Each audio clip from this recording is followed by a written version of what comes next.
ठीक है। तो हीट जनरेट होती है, कैसे जनरेट होती है? देखो, आप एक चीज़ को पकड़िए, किसी भी चीज़ को, और उसे बहुत ज़ोर ज़ोर से रगड़िए, क्या होगा? थोड़े समय बाद वो गर्म हो जाएगा, ठीक है। आपने गैस रख के ऊपर कोई चीज़, कोई बर्तन रख दिया, तवा रख दिया है, ठीक है, वो लोहे का बना हुआ है, कुछ समय बाद वो गर्म हो जाएगा। तो हीट कैसे जनरेट होती है? हीट ऐसे ही तो जनरेट होती है। अब आप एक तार को देखिए, उसमें से जब करंट दौड़ रहा होता है ना, तो वो तार भी थोड़ा थोड़ा सा गर्म हो जाता है, हमको फील नहीं होता। क्यों नहीं? क्योंकि उसके बाहर से इंसुलेटर का कवर लगा होता है। तो आज हम यही पढ़ेंगे कि ये हीट जनरेट क्या है, ये किस तरीके से होती है, और हीट जनरेशन का जो फॉर्मूला है वो क्या है, क्योंकि ये आपके न्यूमेरिकल के पॉइंट ऑफ व्यू से बहुत इंपॉर्टेंट है, इसलिए एक एक लाइन को ध्यान से समझिएगा, ठीक है। हीट मतलब क्या होता है? एनर्जी। और एनर्जी की यूनिट क्या होती है? यस, इसकी एसआई यूनिट है जूल, ये आप याद रखिएगा। अब देखिए यहाँ पर कि हमें हीट का कोई डायरेक्ट फार्मूला तो पता नहीं, तो हमें क्या करना है? हीट के फार्मूले को डिराइव करना है। और कोई एक फार्मूला नहीं है हीट निकालने का, इसके बहुत सारे फार्मूले। तो सबसे पहले हम डेरिवेशन स्टार्ट करते हैं, हम देखते हैं कि हमें कौन कौन से फार्मूले पता है। देखिए, एक हमें फार्मूला पता है जिसमें होता है पोटेंशियल डिफरेंस, किससे डिनोट करते हैं? वी से, is equal to work done, ठीक है। वर्क डन को किससे डिनोट करते हैं? वर्क डन किससे डिनोट करते हैं? इसे डब्ल्यू से, अपॉन ये होता है हमारा per unit charge, per unit charge. तो पर यूनिट चार्ज को हम किससे डिनोट करते हैं? क्यू से। यानी एक फॉर्मूला हमारे पास है, V is equal to W upon Q, ये फॉर्मूला है। अगर हम इस फॉर्मूले से W की वैल्यू निकालना चाहे तो क्या निकाल सकते हैं? बिल्कुल, W इज इक्वल टू क्या हो जाएगा? V Q। तो ये W क्या है भाई? ये W तो वर्क है, लेकिन हम तो पढ़ रहे हैं हीट, तो भैया वर्क डन और हीट बराबर ही तो होता है, हमने 9th क्लास में पढ़ा था, याद रखो। V और W, यानी जितना ताकत होगी उतना ही तो इंसान काम करेगा।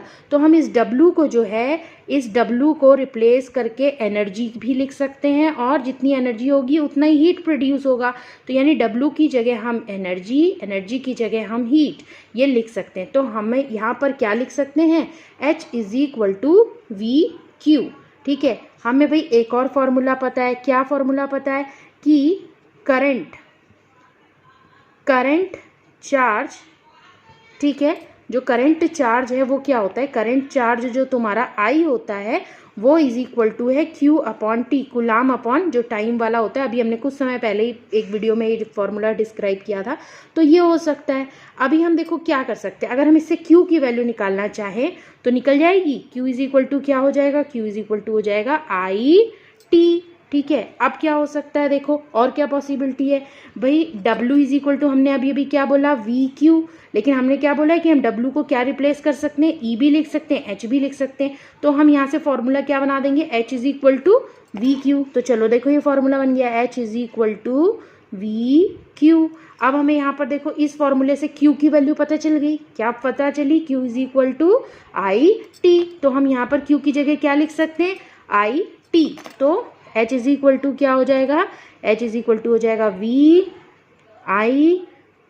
देखिए बेटा, एक एक चीज़ को ध्यान से समझिएगा, क्योंकि कोई भी चीज़ अगर आपने जल्दीबाजी में समझी या वीडियो को 10-10 मिनट आगे करके, 10-10 सेकंड आगे करके देखोगे ना, तो यहाँ पे तुम कंफ्यूज हो जाओगे। तो ये जो आया है आप ध्यान देना, ये तुम्हारा पहला फॉर्मूला है हीट को याद करने का, मतलब हीट का जो है फॉर्मूला है जो आप न्यूमेरिकल्स में यूज़ करेंगे। एक बार फिर से देख लीजिए कि भाई हमारे we know that V is equal to W upon Q, है ना, और W is equal to V Q लगा दिया। W क्या है? वर्क डन है, work done also known as energy, energy also we can termed as the heat, ठीक है। और एक और चीज़ हमें पता है कि current charge I is equal to जो होता है वो Q अपॉन T होता है। तो अगर हम इससे Q की वैल्यू निकालना चाहें तो Q की वैल्यू क्या हो जाएगी? Q की वैल्यू हो जाएगी IT। तो हम इस फॉर्मूले में Q की वैल्यू रिप्लेस करते हैं और W की वैल्यू रिप्लेस करते हैं। W की जगह क्या लिख रहे हैं?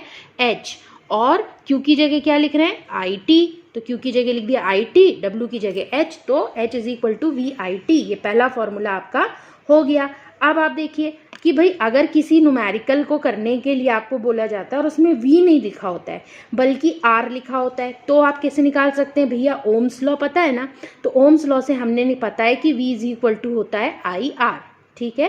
तो अब हम क्या करेंगे, इस फॉर्मूले में V की जगह क्या लिखना है? IR। तो एक और फॉर्मूला बन जाएगा भाई, H is equal to V की जगह क्या लिखा? IR, फिर एक जो है ये है आपका I और एक हो गया T। तो भैया 2 I हो गए ना, तो इसे क्या लिख देंगे? I स्क्वायर RT, किसका वैल्यू, h का वैल्यू। तो ये हो गया h is equal to I square R T. तो ये एक जो आया हमारा, ये हमारा जो है सेकेंड फार्मूला आ गया। ये भी इंपॉर्टेंट है, हीट फाइंड करने का सेकेंड फार्मूला है, जबकि उसमें v की वैल्यू नहीं दी है। तो आप ऐसे कर सकते हैं। अब भैया अगला कोई जो है ये भी बोल सकता है कि इसमें v भी है, i भी है, t भी है, और अगर हमें i की वैल्यू नहीं दी है, क्योंकि इसमें भी i है, इसमें भी i है, और i की वैल्यू नहीं दी है, तो कैसे निकालेंगे। तो आप इसी को फिर से चेंज कर दो। कैसे हो जाएगा भैया, i की वैल्यू निकाल लो ओम्स लॉ से ही। i की वैल्यू क्या होती है, v अपॉन आर। तो अब इसमें जो है आई की जगह क्या लिख दोगे, वी अपॉन आर लिख दोगे। तो कैसे लिखते हैं, चलो लिखते हैं H is equal to V, ठीक है, ये है ना वी, आई की जगह क्या लिखना है, वी अपॉन आर। तो ये हो गया वी अपॉन आर और टी, तो दो वी हो गए ना, तो क्या हो जाएगा, V square upon R T. ये किसकी वैल्यू आई, एच की वैल्यू आई। तो ये जो आपका आ गया है, ये आपका थर्ड फार्मूला आ गया है, ठीक है, हीट निकालने का थर्ड फार्मूला। तो एक ये है, एक ये है और एक ये है। आप इन तीनों में से कोई भी फार्मूला लगा करके हीट की वैल्यू निकाल सकते हैं, हीट जनरेट कितनी हो रही है वो निकाल सकते हैं, और यूनिट जो यूज़ करोगे वो क्या यूज़ करोगे, जूल, ठीक है। ये बहुत इंपॉर्टेंट है, डेरिवेशन बहुत कम आता है इसका, ये फार्मूला कैसे निकला ये बहुत कम आता है 10th के हिसाब से, लेकिन आप अगर प्रिपेयर कर लेते हो तो कोई दिक्कत नहीं है, बट ये न्यूमेरिकल के पॉइंट ऑफ व्यू से बहुत इंपॉर्टेंट है। और इसके बाद जो मैं आपको नेक्स्ट टॉपिक पढ़ाने वाली हूँ वो है Joule's heating effect of current, जो कि इन्हीं तीन में से किसी एक फार्मूले के ऊपर बेस्ड है।